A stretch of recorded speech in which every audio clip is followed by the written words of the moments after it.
keenya bakka jirtan maratti salaamtaan teenya isin haa geessu jecha arraan tanas kunoo rabbiif galanni haa galu qophii addaa qabannee walitti dachaanii jirra. Qophiin arraan tana qabannee dhufne qophii nama arraan tana jiruu miti dhalti dhalootalleen bu'aa qabduuf kuusa seenaadhaati. Galmeen galmee seenaadhaati.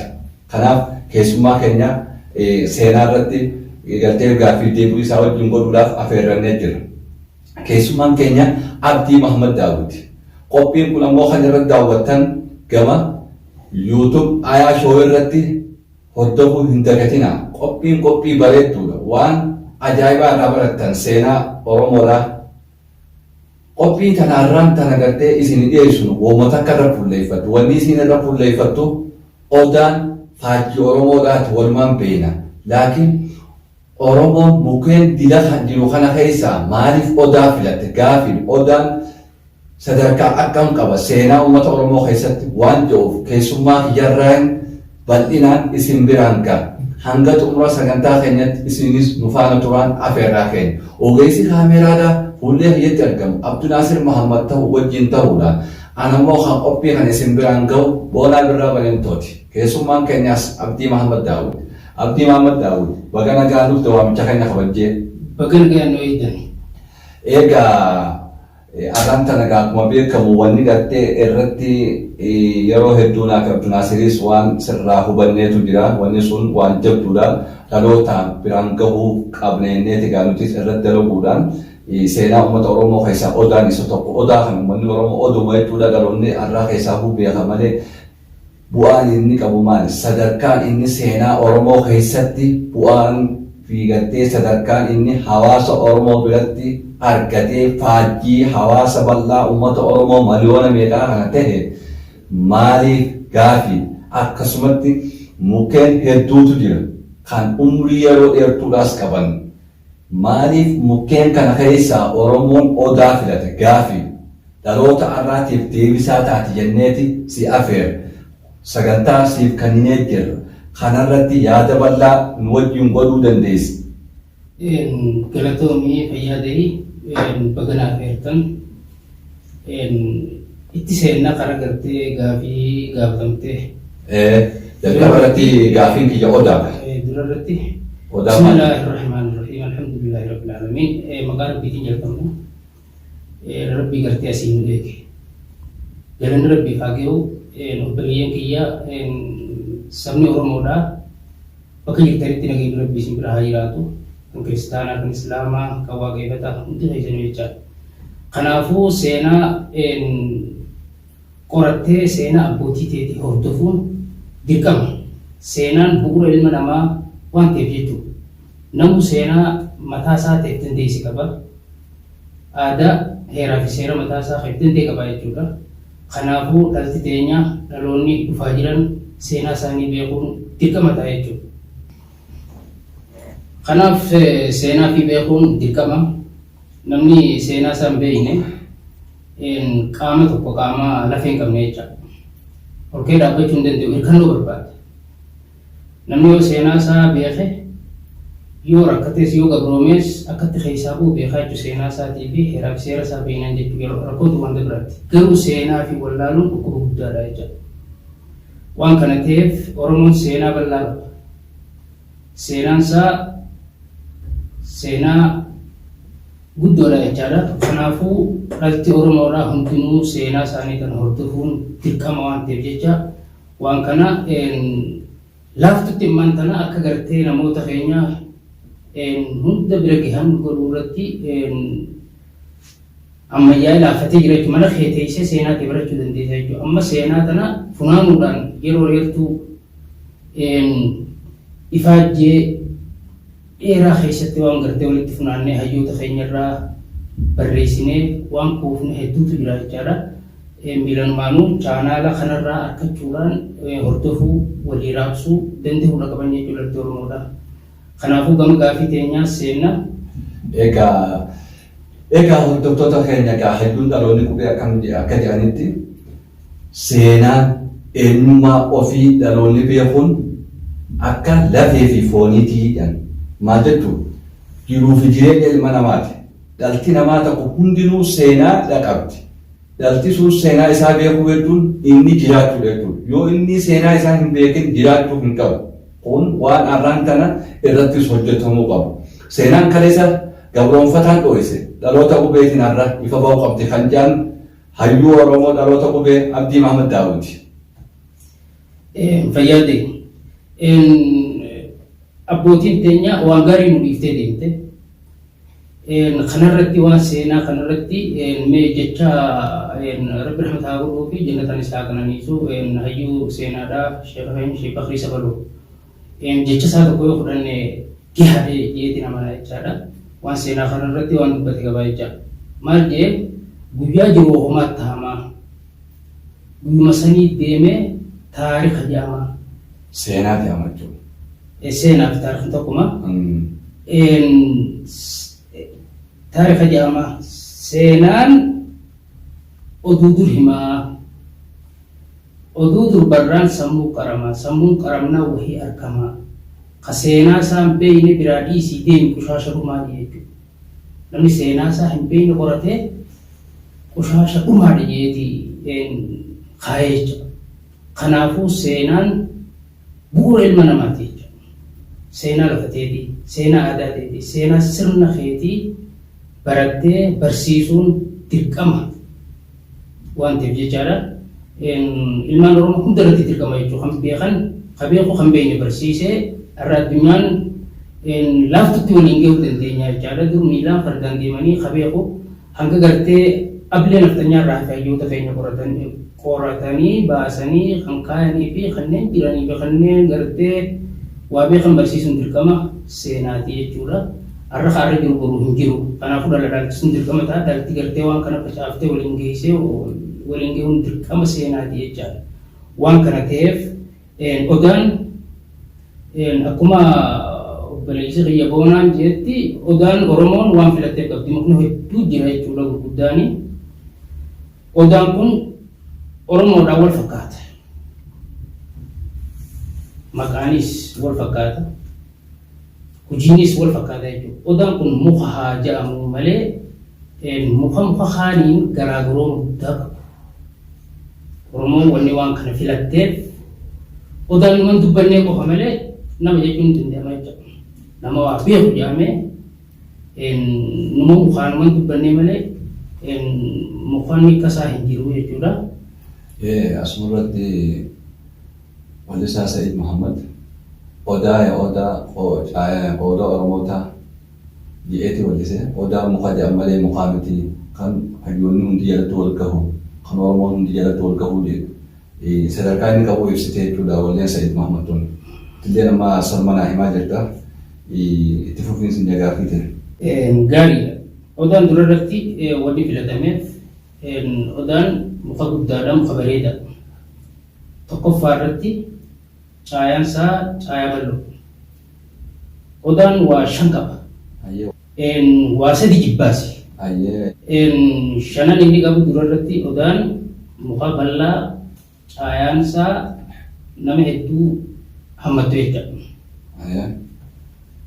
Lammata irratti caayaan odaa nama qabbatisaa nama miidhu. Amma mukkeen kaan yoo gartee biqiloonni jala biqilan jalatti hin guddatan. Ni gata jechuudha jalatti. Yoo ammoo yeroo qabbanaa ka jala teessu taate qabbatisaa nama miidhi. Odaan wanni isa jala biqilee takkallee nu hin miidhamtu. Yoo jala guutee jala ooltes qabbatisaas hin miidhu jechuudha. Lameen irraa mallattoo lameen tan sadeenii odaan yoo gartee beelooyte beelaaf jalatti hin duutu jechuudha. Akka muka haaniitti midhaan isaa hin nyaattu. Sadiin yoo dheebotte dheebuuf jalatti hin duutu hidda isaa bishaan qaba. Afuriin tashanaffaadhaa odaan muka hiccitiiti. Hiccitii dhoofu. Yeroo inni dhalu namni fedhan argu. Eega dhalee booda arga malee. Muka haaniin addaati waan ta'eef waan kanaaf jechaadha. Deebii mukni wanni sadeen inni jibbu odaan odaa heeraati. waajjira Oromoo guddaadha jechaadha. Bakka paarlaamaan Oromoodha heera jalatti tumu jechuu saba. Kanaaf tokkoffaarratti sibiilaan odaa jala dhaquun dhorka. Tokkoffaarratti. Waan inni jibbu keessa. Waan inni jibbu keessa. Sibiila ma fakkeenyaaf. Sibiilaan eeboo haa taatu, billaawa haa taatu, qawwee haa taatu, wama sibiila jedhamu odaa jalaan dhaquun dhorka. Waan halangaa heeraa hin ta'in.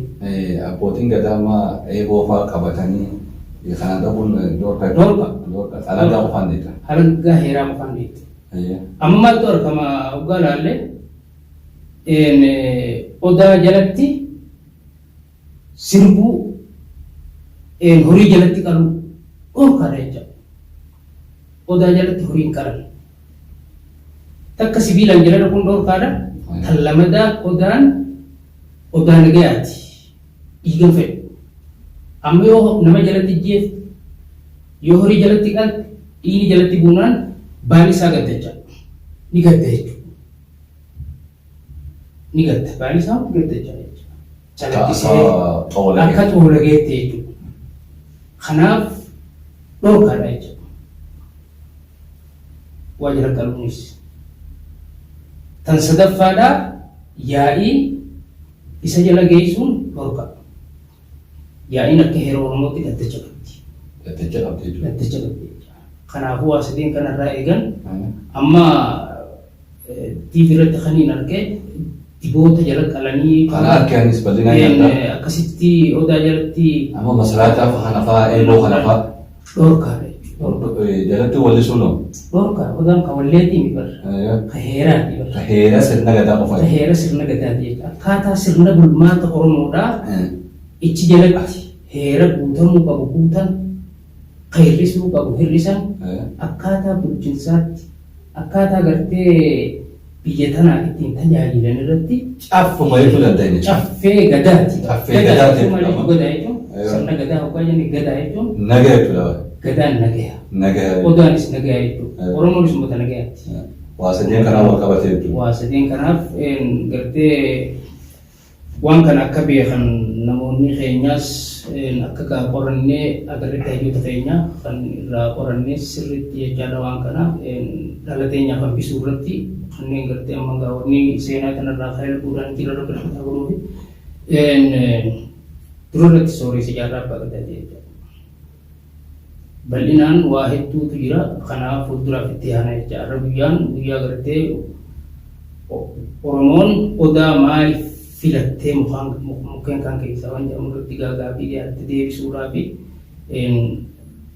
waan kana argamne waan ta'eef jecha miidhagumaan dhalti teenya waan kana haa beektu odaan muka kabajaatti. Asumarratti immoo odoo as keessaan baane alaabaan guyyaa san qabatan akkan dhagahetti adiidha. Alaabaan amma sirna gadaadha. Halluun sii sadii. Gurraattiidhaa fi adii diimtuu. Diimtuun tun guyyaa odaa jedhan jechuun jedhamu. Diimtuu odaa jedhan keessa. Bakka sadii fuudhamti isiin. Alaabaan tun bakka sadii fuudhamti. Tokkoffaarratti alaabaa bakka diimtuudha. Humna jajjabii loltuu sirna gadaa yookaanis raabaatooriidhaan qabata. Damee waraanaati jechuudha. Damee waraanaati. Ta gurraattiin tunoo. Gurraattiin tattii waaqeffata. Ta guyyaa rabbi kadhaate. Guyyaa rabbi kadhatan Oromoon rabbi kadhattee irra guddaa wanni gartee. Isii guyyaa rabbi kadhataa sana odaa jalatti wanni kadhatanii. Odaa jala kadhachuun rakkoon qabu. Rakkoon qabu. Rakkoon qabu jechuudha. Amma guyyaa adii kan uffatan teessoo sirna gadaati. Teessoo sirna gadaati guyyaa nageenyaati. Alaabaan kun halluun alaabaa kanaa wanni ibsu kanaa jechuudha. Ibsu jechuudha sadeen kana. Ammas gaawwanii ni dhagahe anis xiqqaatullee nama baay'ee dhalatee beekatu. Amma mukkeen biraa qilxuu fa'aa mukkeen umrii dheeraa qaban kanniisni keessatti oola. Qeeransi waan ajjeese gubbaa baafata. Jawwee gubbaa deemtu jahiyyaan harkaa ture. Tajaajila galtuus jinniin jala galtuus waan agarree cimma namaa naannoo gaara mul'ataa fi kombolcha kan obbaa dheedee. Qilxuu fi mukkeen gurguddaa jira beekatu. Lafti tun baddaadha amma kombolcha jechuun harargee bahaa. Fi naannoo gaara mul'ataa kan obbaa dheedee mukkeen gurguddaa jira laftinis baddaadha. Kan gurra kiyyaan dhaga'e jechuudha. Qilxuu galaa sirriitti jinni shagoyya kadirsa taphattu kanan dhageenye agarra jechuudha. Ammoo odaa yeroo waa san agarre. Mukkeen amma wanni adda si baasu jawwee gubbaa kanniisaa keessatti qeeraansa gubbaa si galtee amaallee achumatti agartee jechuudha. Maaliif odaa jalatti jawween hin jirtu, buutiin hin jirtu, gubbaas hin baatu, bineensi gubbaas hin ta'u, qeeraansi gubbaas hin ta'u. Maaliif adda ta'e abdiidha kun? Wannummaan filatameefu Maaliif? amma beeki haashan jennee irraa ta'u inni malee wanni odaan qabu hedduudha. Amma maal jettu manguddoon teenya odaan qaama isaa yoo laalte hiyyeessa fakkaataa jedhama. Baala isaa caayaa isaa yoo laalte dureessa fakkaataa jedhama. Wanni qabu baay'ee jechuudha. Kanaaf mukaan addaati jechuudha. Muka rabbiin gartee karaameessee jechuu dandeenya jechaadha. Maaliif jennaani dhuguma jawween irra galtu qeeransi fuudhee waan ajjeese irratti hin galfatu. Muka gartee rabbiin muka kaaniin adda godhe jechuudha. Maal bineensi faalis baangamu maal jedhanii? Faalijuma qabbana jechuudha. Qabbana goggoysuu. Qabbanamaa mukkeen goggoysituu jira. Kanama goggoysuu jira. Isa jalatti sindooyitu. Sindooyituu jedhama. Waan zaahiraa tokko. Maal jennaani ammoo eega nama baadiyyaadhaa taate biqilli isa jalatti biqilee guddateetuma dhaga. Muuyilleen fi wanni caffeen isa akkasuma jirti sun. Ammaas kaanaan gubbaatti ammaas qilxuun ammoo dhagaarraan biqilti lafan taana keessaan biqilti ammoo mukkeen akka isaa wal fakkaatan. Amma dambiin isa muka yeroo dheertuu umurii qabu dambiin isa akkasii beekamu. Aslan jarri kun ija keessa bakka hin taane keessa bakka namni jala taa'uun taane fa'aadhaan biqilu dhagaarraan biqilu. Odaan caffee lafa raaree keessaan malee hin biqilu.